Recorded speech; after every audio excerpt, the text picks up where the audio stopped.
One of the things that I've learned working with pastors is they can't do it all by themselves. And that's one of the temptations of our vocation is that, there we are, we're professional, people are paying us to do things. So we start taking on a lot of responsibilities that we're not really gifted to do. And so the second game changer I've discovered about working with churches is to teach pastors to find the most important partner that they'll ever have. And when you say partnership, they're thinking about staff and if they can afford staff. Quite often they hire somebody for a position like I need a worship leader, or I need a youth leader, or I need somebody to run our children's program. And although those are really helpful people to have as partners, the most critical partner that they often overlook is what I call the implementer. This person is a game changer because this person comes in with totally different skills than the pastor has. Pastors are mostly big picture people. They see the hill that the church should take. They are leading the people in the direction it needs to go. They're shepherding people. They're preaching. They're praying. They're giving counsel. And this is their strengths.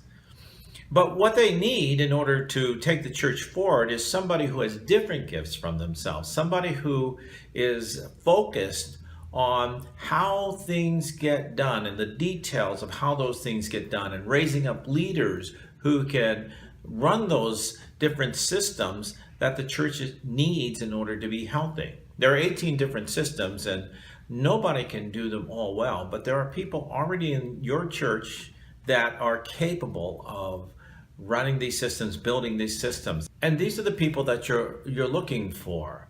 These are the people that are task-oriented. You say, this is what we need. We need an evangelizing program. The implementer can build that system with you and can make it effective, whereas you might start building it, but then you have 20 other things to do and you lose attention on it and it never gets implemented. Surprisingly enough, your church probably has several implementers already sitting in the congregation, but because you don't think of them as implementers, you never recruited them to do this kind of ministry with you.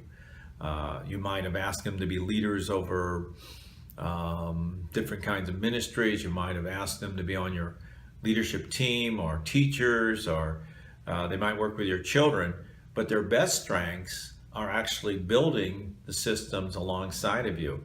And so most of the time, implementers are out in the business world, or in the educational field, or in sports related activities, who are they're using these skill sets that they could use for your church to help you to build your systems for something totally different in the secular world.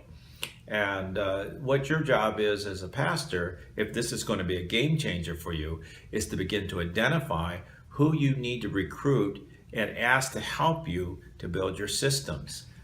One of the characteristics that you're looking for in an implementer, if you're familiar with the DISC test, D-I-S-C, the 4 behavioral personality types, is you're looking for Ds, because Ds are very task-oriented and they're internally driven to get it done once you give it to them. This is the kind of characteristic of an implementer, somebody who is very internally driven, self-starting, detail-oriented, that get tasks done. And if you search for this kind of a person and partner with them, so much more can happen in your congregation than is currently taking place right this moment.